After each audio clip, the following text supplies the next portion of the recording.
I'm all about that bass, no trouble. I'm all about that bass, no trouble. I'm all about that bass, bass.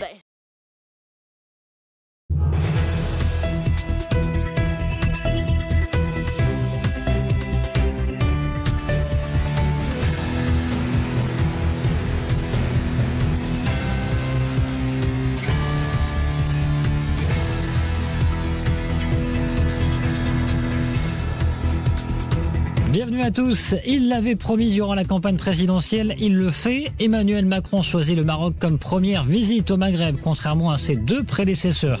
François Hollande et Nicolas Sarkozy avaient choisi l'Algérie. Le président français est attendu à 17h à Rabat pour une visite éclair, visite privée de courtoisie avec le roi Mohamed VI, où il va être question de la crise dans les pays du Golfe, de lutte contre le terrorisme, mais aussi de la coopération économique franco-marocaine. Un arrêt ce matin sur cette coopération, alors que la France est désormais deuxième investisseur derrière les Émirats Arabes Unis et s'est encore fait doubler en 2016 par l'Espagne en termes de fournisseurs. La Chine, troisième, n'est plus très loin. Alors quel avenir dans cette coopération économique? Quel avenir en Afrique notamment? C'est le premier sujet des décodeurs atlantiques. Votre décodeur ce matin, Amine Diori, bonjour. Bonjour Landry. Vous êtes responsable PME chez Inforisque. En deuxième partie, nous parlerons avec vous exportation marocaine, puisqu'un programme d'appui pour les primo-exportateurs mis en place par le ministère de l'économie, la CGM, Maroc Export et l'ASMEX vient de voir le jour. Un nouveau programme qui doit permettre à nos exportateurs d'exporter plus, alors que le PLF 2017 est lui aussi tourné vers les exportations. Les décodeurs atlantiques, votre émission de décryptage de l'actualité. Vous pouvez réagir et poser vos questions sur la page Facebook, les décodeurs atlantiques, ou via le hashtag LDA sur Twitter. La coopération économique entre la France et le Maroc au cœur des discussions cet après-midi entre le président français Emmanuel Macron et le roi Mohamed VI. Amine Diori, une discussion notamment sur la coopération économique où notamment la France est dans une position plus ou moins inconfortable depuis 3 ans, doublée par l'Espagne, 3 années successives en termes de pays fournisseurs. Alors, c'est vrai que la France la France s'est fait doubler par l'Espagne en termes de partenaire commercial. La balance commerciale, effectivement, le premier partenaire commercial du Maroc, c'est effectivement l'Espagne. Premier fournisseur, premier client, effectivement. Maintenant, ça mesure pas le poids de la France au Maroc. Il faut voir d'autres éléments. Bon, c'est vrai qu'il y a aussi en termes d'investissement, en termes de volume d'investissement d'IDE au Maroc, la France est le premier investisseur en valeur. Je dis bien, en volume et pas en valeur. Oui. Ce sont donc les Émirats Arabes Unis. Exactement, qui est devant.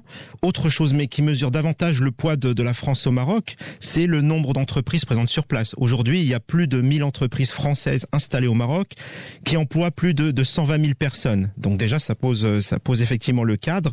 Et puis, les très grosses entreprises du CAC 40 aujourd'hui sont présentes dans beaucoup de secteurs stratégiques marocains. Il suffit de penser par exemple à Orange.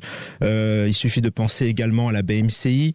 BNP Paribas, il suffit de penser à d'autres banques françaises qui sont présentes ici. Donc ça montre également l'ancrage, la forte implantation dans le tissu économique de la France. Et c'est ça qui fait réellement de la France le premier réel partenaire économique du Maroc. Oui, c'est vrai qu'il y a aussi ce fameux chantier de ligne à grande vitesse qui va enfin voir le jour l'année prochaine, l'été 2018, nous promettons. Il y a aussi l'implantation de Renault qui a changé beaucoup de choses pour la balance commerciale marocaine.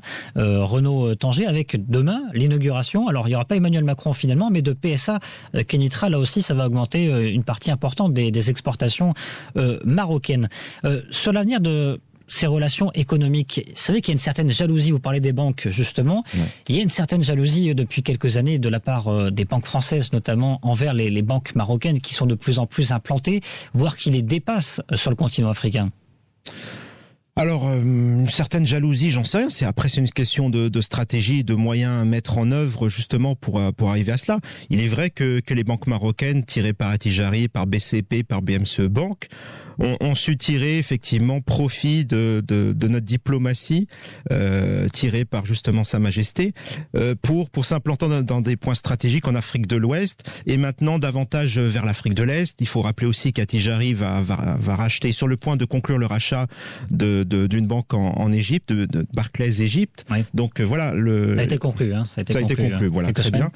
Donc effectivement, les banques marocaines sont très bien implantées sur le continent. Les banques françaises peut-être ont d'autres stratégies. Maintenant, cela n'empêche pas que la France et le Maroc ont des stratégies qui sont quasiment similaires sur l'Afrique, c'est-à-dire cette volonté d'aller s'implanter en Afrique de l'Ouest et dans d'autres parties de l'Afrique. Il y a une volonté diplomatique de la part du roi Mohamed VI ces 15 dernières années d'accentuer cette politique africaine qui s'est soldée notamment par des bons positionnements du Maroc en termes d'investissement direct dans des pays d'Afrique subsaharienne. Et c'est vrai que les entreprises françaises ont plus ou moins délaissé l'Afrique. On voit que la France, depuis quelques mois, accentue justement ses ambitions sur l'Afrique. On a vu notamment ce sommet France-Afrique qui a eu lieu au début de l'année 2017. Oui, exactement. C'est vrai que on parlait de coopération France-Maroc. C'est vrai que c'est une relation assez spéciale. Dans un sens, ils sont partenaires, c'est vrai, mais dans l'autre, ils sont aussi concurrents. Ne serait-ce que pour prendre le cas de la Côte d'Ivoire, par exemple, depuis 2 ans, France et Maroc prennent la première place en termes de premier investisseur dans ce pays. Ouais. Alors c'était le Maroc en 2015, c'est revenu à la France en 2016. Exactement, avec une baisse de part de marché du Maroc sur la Côte d'Ivoire en 2016. En matière économique, il n'y a pas de réel partenariat, c'est-à-dire que chacun joue son jeu. Oui. Et à ce jeu-là, effectivement, aujourd'hui, du fait de la stratégie de Sa Majesté, qui a réussi à poser les relations, les jalons d'une relation durable avec l'Afrique de l'Ouest et maintenant avec l'Afrique de l'Est, les entreprises marocaines ont tendance à vouloir justement investir, suivre le mouvement et prendre le pas sur les entreprises françaises. Et de ce fait, nous sommes concurrents plus que partenaires dans cet enjeu stratégique. Et justement, preuve en est de cette montée de la concurrence, c'était en janvier dernier, justement en marge de ce sommet France-Afrique, BPI France et Afrique Invest qui ont lancé un fonds franco-africain. C'est le premier du genre sur le marché français, sur le marché européen, un fonds qui va investir dans des entreprises françaises et africaines. L'objectif, c'est de déployer des entreprises françaises au sud de la Méditerranée jusqu'en Afrique australe et d'attirer des entreprises africaines sur le marché français et sur le marché européen. Donc on voit vraiment qu'il y a une volonté de la France de peut-être pas trop se laisser faire, pas seulement vis-à-vis du Maroc, mais vis-à-vis d'autres pays, notamment la Chine ou les États-Unis. Oui, tout à fait. Il faut quand même se rappeler que l'Afrique, et notamment l'Afrique francophone, faisait partie du précaré de la France. Il le fait toujours officiellement. Il faut se rappeler aussi des anciens sommets France-Afrique, Mitterrand qui haranguait les chefs d'État africains et arabes. C'était effectivement, c'est une relation profonde, durable. Et maintenant, effectivement, le Maroc vient contrebalancer cette stratégie, d'autant plus que maintenant le Maroc a davantage d'atouts dans sa main du fait d'avoir réintégré l'Union africaine, voilà, avec qui est prochainement d'intégrer la CEDEAO. Oui, voilà, la CEDEAO également, elle le fait. Et puis, en plus de la stratégie offensive du Maroc d'un point de vue diplomatique, c'est vrai que le Maroc prend des marchés intéressants à la France. Maintenant, vous parliez du fonds. C'est vrai que c'est une très belle initiative. C'est un fonds qui est doté de près de 80 millions d'euros. L'originalité de ce fonds, c'est qu'il permet aux entreprises, aux PME françaises d'aller vers l'Afrique et permettre également aux entreprises africaines d'aller cibler le marché français.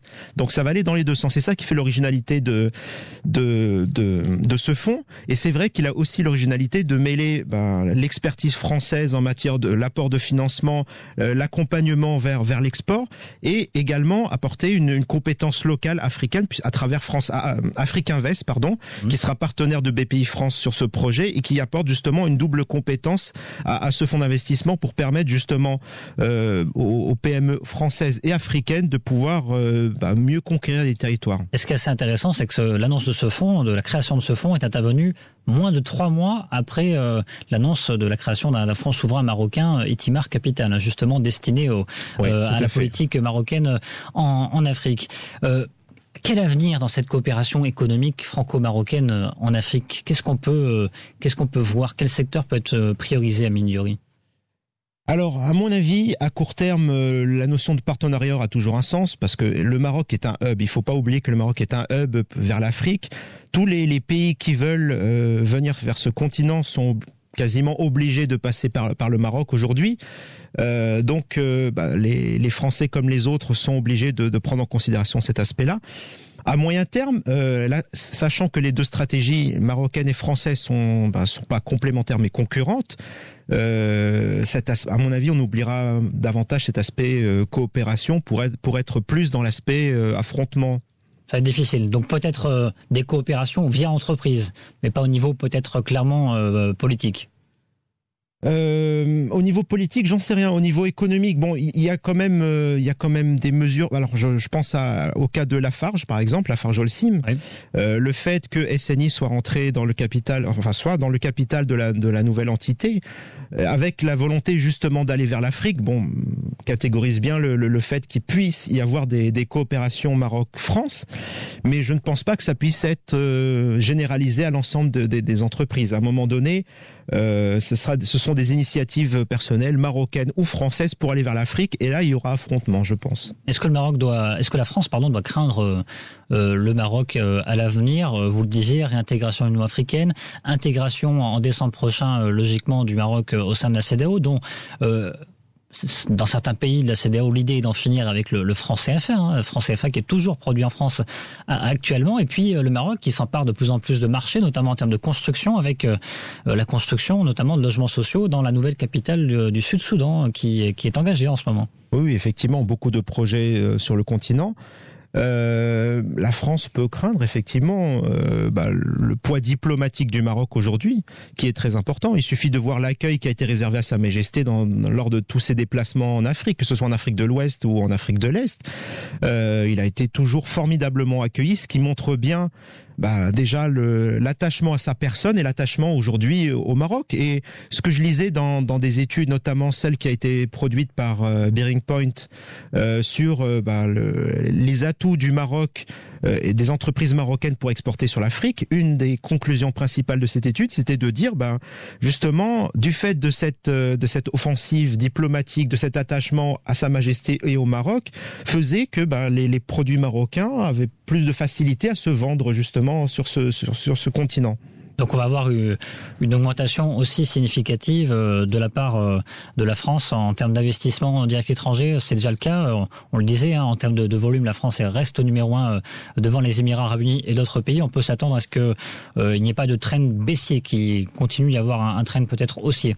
Oui, je pense. Et puis par contre, la France a quand même d'autres atouts, c'est que elle est présente en termes d'IDE dans d'autres endroits de l'Afrique où n'est pas présent aujourd'hui le Maroc, et notamment la partie Afrique australe, notamment l'Afrique du Sud, le Kenya, etc.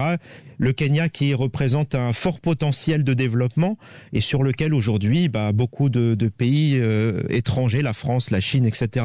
veulent investir, mais le Maroc n'a pas encore cette possibilité du fait déjà des difficultés diplomatiques entre le Maroc et l'Afrique du Sud sur la question du Sahara. Donc tout ça, effectivement, bloque le développement du Maroc sur cette région.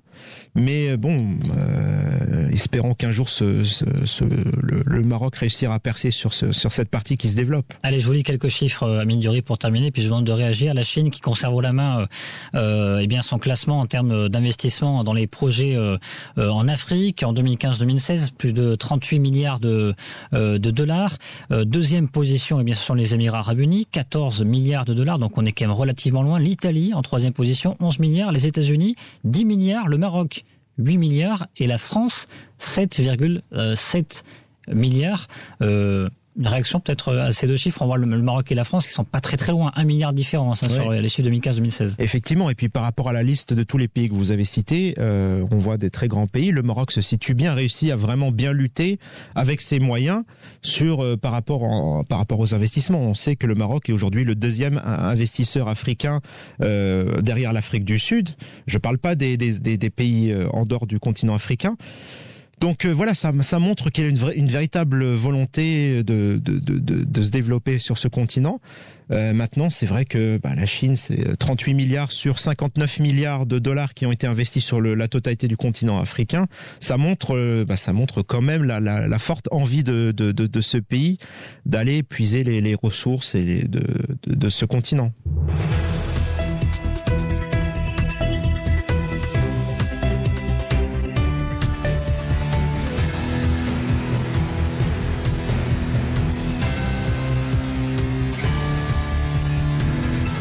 La suite des Décodeurs Atlantiques, toujours avec Amine Diori. Bonjour. Oh, bonjour Landry. Vous êtes responsable PME chez Inforisque. Dans un instant, on parle avec vous de ce nouveau programme d'appui pour les primo-exportateurs mis en place par le ministère de l'économie, la CGM, Maroc Export et l'ASMEX. Ce nouveau programme va-t-il permettre à nos exportateurs d'exporter plus alors que le PLF 2017 est lui aussi tourné vers les exportations? On en parle juste après la séance coup de gueule, coup de cœur. Coup de cœur, coup de gueule. Un coup de gueule, un coup de cœur aujourd'hui, Amine Diori? Alors, la vérité, j'ai pas su classer cet événement dans coup de cœur ou coup de gueule, puisqu'en fait, c'est un peu des deux. Tout part d'une très bonne initiative du ministère de l'Éducation nationale pour la rentrée prochaine. Donc, il est question de refaire plus de 360 000 tables, 150 000 bureaux, 150 000 tableaux. Donc, jusque-là, tout va très bien. Maintenant, quand il s'est agi de passer à la phase concrétisation, ce qui s'est passé, c'est que ce marché qui est aujourd'hui estimé à peu près 800 millions de dirhams a été confié à l'OFPPT et notamment aux petits stagiaires de l'OFPPT pour que tout soit prêt à la rentrée prochaine. On parle de 800 000... Oui, on parle quand même de presque... on parle de 300 000 tables, à peu près, 350, 150 000, 150 000. On parle de presque 600 000 objets à fabriquer d'ici la rentrée prochaine. C'est bien de rappeler les chiffres. Oui, quand même, ça fait un peu beaucoup. D'où, évidemment, fureur des entrepreneurs, des entreprises privées qui s'attendaient justement à cette manne de 800 millions de dirhams et qui ne comprennent pas pourquoi justement ce marché leur échappe au détriment de l'OFPPT, qui évidemment va faire ça à prix quasiment coûtant, gratuit. Outre cette question du mécontentement, il y a aussi la question de la planification. Comment ça se fait que pour ce projet a été décidé en mai, pour septembre prochain, comment ça se fait qu'on n'ait pas planifié ça plus tôt, justement pour permettre justement de lancer un appel d'offres et permettre justement à des entreprises privées de pouvoir concourir et de remporter ce marché? Parce que c'est ça l'excuse qui a été sortie par le ministère, c'est de dire qu'on s'y est pris trop tard, on n'a pas assez de temps pour lancer un appel d'offres. Maintenant, la deuxième question qui se pose, c'est est-ce que concrètement l'OFPPT a tous les moyens humains, logistiques, matériel pour réaliser ce travail qui est absolument colossal? Les entreprises privées en doutent fortement. Bon. Et puis le troisième aspect, c'est quand même l'énorme paradoxe de cette mesure, c'est-à-dire que du fait d'avoir perdu cet appel d'offres, c'est-à-dire du chiffre d'affaires potentiel perdu, on fragilise davantage les futurs employeurs de ces stagiaires. Donc on fragilise ces entreprises avec des risques de défaillance et donc ces stagiaires qui vont fabriquer à la place des entreprises privées, quand ils auront fini et qu'ils chercheront du boulot, peut-être qu'ils n'en trouveront pas justement.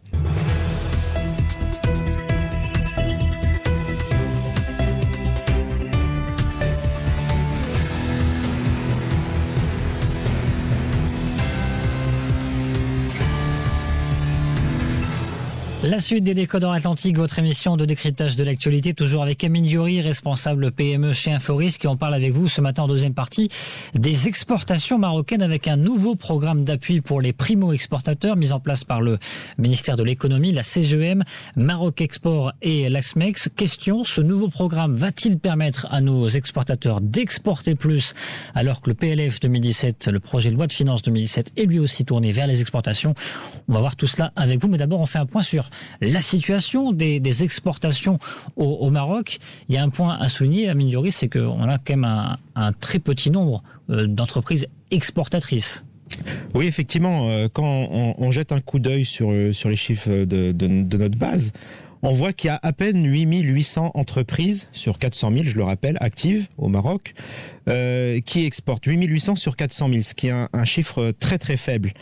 Mais pire que ça, c'est-à-dire que plus on réalise plus ces entreprises réalisent de chiffre d'affaires et plus le volume se réduit de manière considérable. C'est-à-dire, pour être concret, les entreprises qui font aujourd'hui plus de 10 millions de dirhams de chiffre d'affaires export, il n'y en a que 1350 au Maroc. 1350 ? Oui. Ah oui, c'est incroyable quand même. Non, c'est extrêmement faible. Et donc, d'où l'intérêt de tout un... vous avez parlé de la loi de finances 2017, tous les programmes d'appui justement pour les exportateurs, c'est surtout viser, aider les entreprises marocaines et notamment les PME marocaines à davantage exporter, notamment vers l'Afrique. Bon, Amine Youri, on va parler de ce programme, mais juste avant, il y en a quand même eu des programmes destinés aux exportateurs. Qu'est-ce qui se passe? Quels ont été ces programmes et comment expliquer que ça n'a pas fonctionné, ça n'a pas marché? Alors, différents programmes. Alors, le programme d'appui aux primo-exportateurs, ça consiste en quoi? C'est surtout un diagnostic de l'entreprise sur la stratégie export et surtout, c'est du coaching, c'est de l'accompagnement de ces entreprises, de ces primo-exportateurs, justement, pour qu'ils aient une vision complète, globale de comment ça se passe, de comment ça doit se passer. Ça, c'est un premier aspect qui est très bien. Il y a d'autres programmes qui sont complémentaires de celui-là qui existe déjà, notamment le contrat de croissance à l'export. Oui. Qui consiste également à financer jusqu'à hauteur de 5 millions de dirhams toute la stratégie de communication à l'export. Vous allez dans des salons, dans des foires, dans d'autres pays. Ce programme a pour objet de financer justement ces déplacements et cette communication. Autre programme existant, l'appui à l'export. Là, ça répond à une autre problématique de l'exportateur, c'est que pour exporter, on se rend compte qu'il faut avoir une certaine taille critique, que très peu de PME, 150 aujourd'hui, on estime que 150 PME exportent, justement parce qu'il faut avoir une certaine taille critique de chiffre d'affaires réalisé. D'où l'idée de ce programme d'appui à l'export qui vise à créer des consortiums d'entreprises, justement afin de mutualiser les coûts et pour pouvoir aller plus facilement vers l'international. Donc ça va être intéressant, ça peut doper notamment une partie du tissu formel et peut-être même un jour informel à se développer davantage vers l'exportation, notamment vers le continent africain. On a vu Maroc Export qui a signé il y a 2 ans des partenariats d'entente avec différentes agences de promotion du commerce extérieur de pays africains. Oui, tout à fait. La stratégie, elle est là, effectivement. Aujourd'hui, l'Afrique est un Eldorado pour beaucoup de pays, on l'a dit tout à l'heure, particulièrement pour le Maroc. Le Maroc est aujourd'hui bien placé, mais il faut savoir une chose, c'est que l'essentiel de nos investissements en Afrique sont portés par de très grandes entreprises, par des banques, par des assurances, par des grandes entreprises du BTP. Voilà, à part celle-là, à peine 150 PME essayent d'exporter de manière individuelle, j'ai envie de dire, pas concertée, vers l'Afrique, mais très peu réussissent finalement, parce que l'environnement est quand même très difficile sur ce continent-là. Première grosse difficulté, c'est qu'il y a peu d'informations disponibles.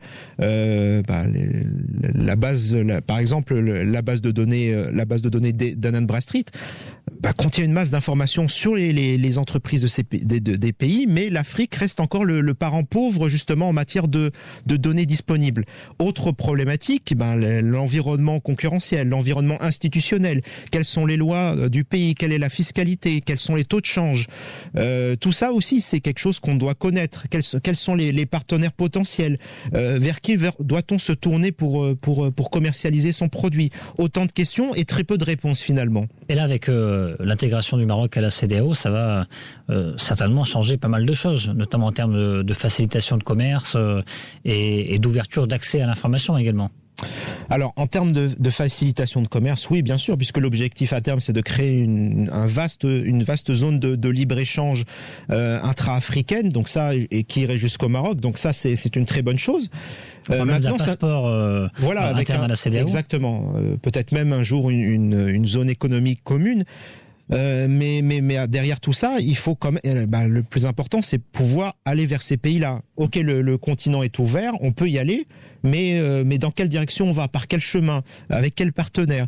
Et c'est ça la véritable question, parce qu'aujourd'hui, on l'a dit précédemment, il n'y a pas que le Maroc qui est sur cet Eldorado. Il y a la France, il y a la Chine, il y a l'Inde, il y a la Turquie, il y a le Brésil, beaucoup de pays, de gros pays qui ont des moyens, qui parfois subventionnent les entreprises exportatrices et qui vont faire concurrence aux produits marocains, aux entreprises marocaines. Et c'est là la véritable problématique. Autre problème, et c'est ça qui aujourd'hui empêche davantage de PME d'exporter, c'est aussi une question essentielle de la compétitivité des entreprises, tout simplement. La question qui se pose parfois, c'est comment une entreprise, une PME marocaine qui n'est pas compétitive sur son marché local, va réussir à l'être sur un marché international, sachant qu'il y a beaucoup de gros partenaires, beaucoup de gros compétiteurs qui sont déjà présents. Ça, c'est un autre problème à laquelle il faut répondre.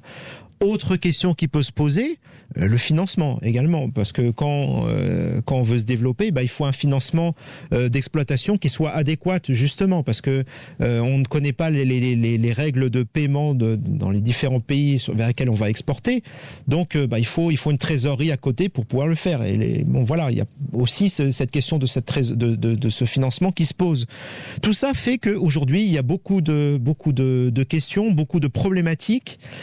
Quelques solutions qui sont apportées, mais finalement, il n'y a pas encore de réelle dynamique qui s'est enclenchée pour nos exportateurs. Alors, ce nouveau programme d'appui pour les primo-exportateurs, il peut nous amener quoi ? Est-ce que ça peut nous amener une petite révolution dans la continuité, peut-être, de futurs champions est-ce qu'il peut créer, je vais y arriver, de futurs champions de l'exportation à terme, ce programme ? Non, il ne vise pas à créer des futurs champions, ce programme. Ce programme, il vise surtout à élargir la base des 8000 entreprises exportatrices aujourd'hui, dont plus de la moitié exportent pour moins de 1 million de dirhams de chiffre d'affaires. C'est surtout cette catégorie-là d'entreprises que ce programme vise à aider. Une stratégie avec du coaching, davantage de stratégie justement pour savoir quel marché je dois viser, quels sont les outils aujourd'hui à ma décision, d'aide à la décision, où est-ce que je trouve l'information, combien ça coûte. Toutes ces questions-là méritent des réponses et c'est avec cela qu'on peut ensuite davantage exporter. Est-ce qu'on sait concrètement comment ce dispositif d'accompagnement va être mis en place à Minduri pour l'instant ? Alors pour l'instant, c'est un programme qui est porté par le ministère du Commerce extérieur. Il y a un site, le site du ministère du Commerce extérieur qui est déjà disponible. Il y a une rubrique qui s'appelle Accompagnement à l'export qui est disponible. Donc c'est à travers ce canal-là que les entreprises qui sont intéressées vont pouvoir justement déposer leur dossier et demander à souscrire ce programme. Donc un volet d'information via le numérique. Il y a aussi notre révolution qui est attendue. Alors là, les vannes ont été ouvertes par Moulay Hafid Al-Alami l'an dernier. On devrait voir ce projet concrétisé peut-être au premier semestre 2018 sans doute. C'est ce projet de fusion entre différentes agences pour donner l'ANDE, l'agence marocaine de développement des investissements et des exportations. Ça va être une révolution peut-être pour les entreprises exportatrices à l'avenir. Une révolution peut-être pas. Une optimisation des ressources existantes, oui certainement. Aujourd'hui, à travers l'AMDIE qui va bientôt être créée, ça va être la fusion effectivement de plusieurs organismes publics, l'AMDI, Maroc Export et l'Office d'échange. Exactement. Non, pas l'Office d'échange, l'Office des foires. Des foires, exactement. De Casablanca. Exactement. D'où l'intérêt effectivement de parler d'une seule voix. Pour justement attirer les investisseurs, pour toute la partie exportation. Donc une seule voie pour cet aspect qui est primordial. Donc optimisation des ressources, optimisation justement de la stratégie. Donc c'est une très bonne chose. Révolution, je ne pense pas. Maintenant, c'est vrai que la loi de finances également introduit d'autres aspects liés justement aux exportations. Voyez lesquels justement ? Alors, la création de... Parce qu'on a beaucoup parlé, on a beaucoup dit, cette loi de finances, elle est tournée vers le secteur industriel et vers l'exportation. Oui, tout à fait. Elle a été adoptée récemment, il y a quelques jours à peine, publication bulletin officiel. Concrètement. Concrètement, c'est lié à la charte de l'investissement. Ce qui est prévu, c'est de mettre une zone France dans les 12 régions du Maroc et plus une ou deux aujourd'hui, enfin quelques-unes aujourd'hui. Chaque région aura sa propre zone franche.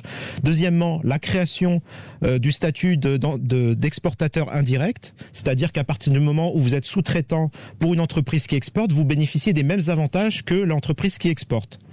Troisièmement, une entreprise n'a pas besoin d'être localisée, une entreprise exportatrice n'a pas besoin d'être localisée dans une zone franche pour bénéficier des avantages liés à la zone franche. Donc ça aussi. En final, on déblaye le terrain pour les exportateurs. Enfin. Oui, bien sûr. C'est l'objectif. C'est d'aider les grands secteurs exportateurs du Maroc, que sont l'automobile, l'aéronautique, le textile, etc. Donc c'est vraiment ça l'objectif. L'agroalimentaire aussi. Vous êtes optimiste, toi, Minduri, là pour l'instant 8000 entreprises qui exportent. Est-ce qu'on peut atteindre le chiffre des 10 000 là en 2020 ?